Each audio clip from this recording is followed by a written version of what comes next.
Hello, my sweetest friends. How have you been? Welcome to Learn English Online with Krishna. Learn English Online with Krishna में आपका स्वागत है दोस्तों, आदमी भावनाओं का बना होता है। इंग्लिश में इस बात को कहते हैं a man is made of emotions. भावनाओं से हम बने होते हैं। हमको गुस्सा भी आता है, प्यार भी आता है, झुंझलाहट भी होती है, बेचैनी भी होती है, तरह तरह की भावनाएं इंसान के ऊपर होती है। कई बार क्या होता है, आपका कोई जानने वाला है या घर का मेंबर है, उसको आपने कोई काम दिया था और वो काम उसने गलत तरीके से कर दिया, उससे गलती हो गई। अब जब उससे गलती हो गई है और आप गुस्से में आ जाते हैं या झुंझला जाते हैं, तो हम कैसे इस बात को बोलते हैं, अरे यार ये तुमने क्या कर दिया, तुम्हारे दिमाग में आखिर चल क्या रहा था, तुम्हारे दिमाग में कौन सी बात आ गई थी उस समय कि तुमने ऐसा कर दिया, अरे यार तुमने तो ना मुझे शर्मिंदा कर दिया। हम ये सब बातें जो बोलते हैं, तरह तरह के वाक्य बोलते हैं, इन्हीं बातों को कि यार तुमने ये क्या कर दिया, आखिर तुम्हारे दिमाग में चल क्या रहा, इस तरह की बातें कोई अगर गलती करे तो उसके बदले में हम जो ये सेंटेंसेस बोलते हैं, इनको इंग्लिश में कैसे बोलेंगे, यही दोस्तों हम आज की क्लास में सीखने वाले हैं। बहुत ही इंटरेस्टिंग क्लास है। कम्युनिकेशन के लिहाज से, इंग्लिश कम्युनिकेशन के लिहाज से ये बहुत ही इंपॉर्टेंट क्लास है। आपको ध्यान से एंड तक पूरे वीडियो को देखना चाहिए।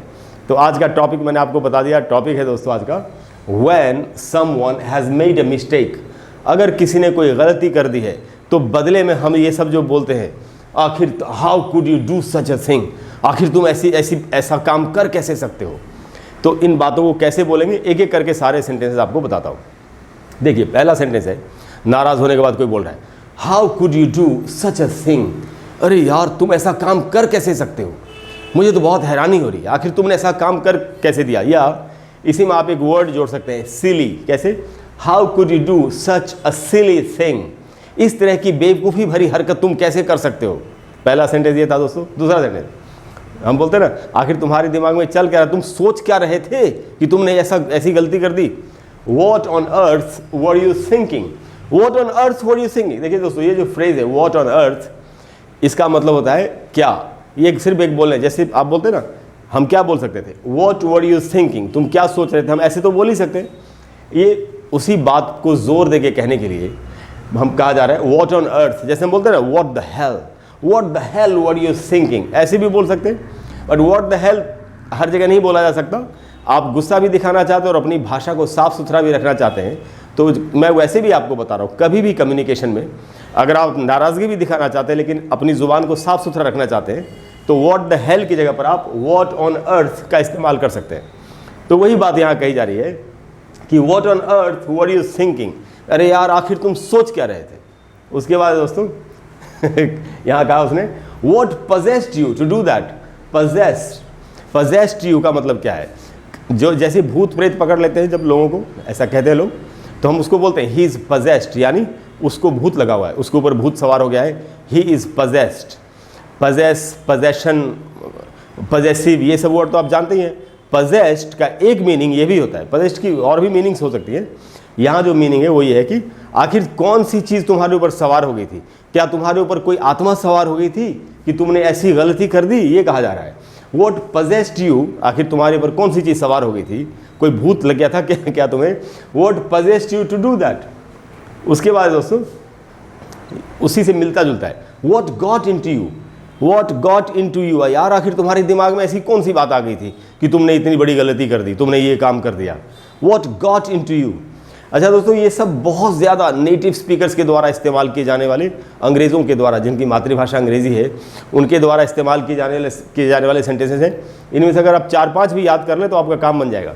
तो व्हाट गॉट इनटू यू, नहीं तो कई बार हम बोलते हैं ना, अरे यार आखिर तुम सीखोगे कब, तुम कब सीखोगे कि काम कैसे होता है। इसके लिए क्या बोलेंगे, when will you ever learn, when will you ever learn, आखिर तुम सीखोगे कब। तो जब भी बोल रहा हूँ आखिर तुम सीखोगे कब, और भी दूसरी परिस्थितियों में भी, दूसरी सिचुएशंस में भी कभी किसी को ये बोलना हो, आखिर तुम कब सीखोगे, तो when will you ever learn. उसके बाद दोस्तों, have you taken leave of your senses, बहुत ही फनी सेंटेंस है इसलिए मुझे हंसी आ रही है।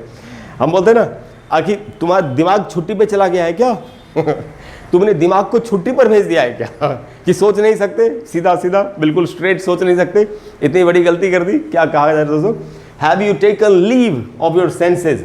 सेंसेस माने इंद्रियां, क्या तुमने इंद्रियों को छुट्टी पर भेज दिया है। हिंदी में कहते हैं क्या तुमने दिमाग को छुट्टी पर भेज दिया है।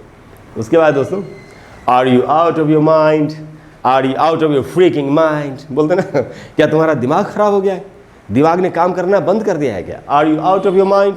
अच्छा, ये जो है are you out of your mind, इसको क्या तुम पागल हो, इसको वो बोलने के लिए भी इस्तेमाल कर सकते हैं। जैसे are you crazy, are you nuts, are you insane, are you mad, बोलते ना, तो उसी को आप ऐसे भी बोल सकते हैं, are you out of your mind. और यहाँ भी बोल सकते हैं, are you out of your mind, तुम्हारा दिमाग काम नहीं कर रहा क्या? उसके बाद दोस्तों, अच्छा, कई बार व्यंग्य से बोलते हैं मजाक उड़ाने के लिए। हाँ, अब मुझे उम्मीद है कि आपको संतुष्टि मिलेगी, आपने कर दी ना गलती, हो गया ना, वही है, I hope you are proud of yourself. मुझे उम्मीद है कि अब आपको गर्व हो रहा होगा, आपने इतनी बड़ी गलती कर दी। तो ऐसे ही बोल सकते हैं मजाक उड़ाने के लिए। ऐसे जब ऐसी व्यंग्यात्मक भाषा बोलते लोग कि सामने वाले को लगता है कि उसको आरी से 2 टुकड़े में काट दिया गया है, ऐसी व्यंग की जो तेज़ छुरी वाली भाषा होती है, वही है कि I hope you are proud of yourself. मुझे उम्मीद है कि अब आपको अपने आप पर गर्व हो रहा होगा, आपने इतनी बड़ी गलती कर ली, वाह बहुत अच्छे, उस सेंस में कहा गया। उसके बाद दोस्तों, कोई बता रहा है किसी को, if I have told you once, I have told you 100 times, देखो मैंने तुमको एक बार बात बोल दी ना, तो तुम समझ लो मैंने तुमको 100 बार वो बात बोल दी, समझ गए? बार बार क्या बोलने की जरूरत है? तुम कैसे आखिर तुम ऐसी गलती कर सकते हो? अगर सामने वाला कह रहा है कि आपने तो एक ही बार कहा था, तो इस पर वो कह रहा है अगर एक बार बोला समझो 100 बार बोल दिया। तो यहाँ जो 100 टाइम्स दोस्तों, आप इसको 1000 में भी बदल सकते हैं। If I have told you once, I have told you 1000 times. तुम ये समझो कि अगर मैंने तुमको एक बार बोला, तो तुम ये समझो कि मैंने तुमको 1000 बार बोल दिया। तो ये भी बोल सकते हैं आप। नहीं तो उसके बाद दोस्तों last sentence, I can't believe you embarrassed me like that. मुझे विश्वास नहीं हो रहा कि तुमने इस तरीके से मुझे शर्मिंदा किया, तुम्हारे कारण मुझे शर्मिंदा होना पड़ा, मुझे इतनी शर्मिंदगी उठानी पड़ी। I can't believe you embarrassed me like that. Like that का मतलब है उस तरीके से, लाइक दैट की मीनिंग होती है उस तरीके से। तो दोस्तों ये सारे सेंटेंसेस, अगर किसी से कोई गलती हो गई है तो उसके बदले में ये सब कहने के लिए कि तुमने ऐसा कैसे कर दिया और ये क्या हो गया, ये सारे सेंटेंस हैं। जैसा मैं आपसे कह रहा था, अगर आप इनमें से 4-5 भी याद कर लें तो आपका काम चलता रहेगा, आप खूब अच्छी इंग्लिश बोलते रहेंगे। मुझे पूरी उम्मीद है कि आज की क्लास के बाद आपको ये सेंटेंसेस बोलने में कभी दिक्कत नहीं होगी और आपको क्लास भी अच्छी लगी होगी। अगर आपको क्लास अच्छी लगी हो तो प्लीज़ वीडियो को लाइक करें और शेयर करें और चैनल को सब्सक्राइब करें। अगली बार मैं आपको फिर से कोई बहुत ही यूज़फुल चीज़ बताने की कोशिश करूँगा, जिसको सीखने के बाद आपके लिए इंग्लिश बोलना थोड़ा सा और भी आसान हो जाएगा और आप बिल्कुल सही, करेक्ट, खूबसूरत इंग्लिश बोल पाएंगे। दोस्तों अगर कोई भी ऐसा टॉपिक है जिस पर आप चाहते हैं मैं आपके लिए एक वीडियो बना दूं, तो आप नीचे कमेंट बॉक्स में लिखिए, मैं कोशिश करूंगा कि जल्दी से जल्दी आपको उस पर एक वीडियो बना करके दे दूं। Thank you very much for all your love, your affection, your kindness. I love you. Thanks a lot. I will see you soon. Bye bye.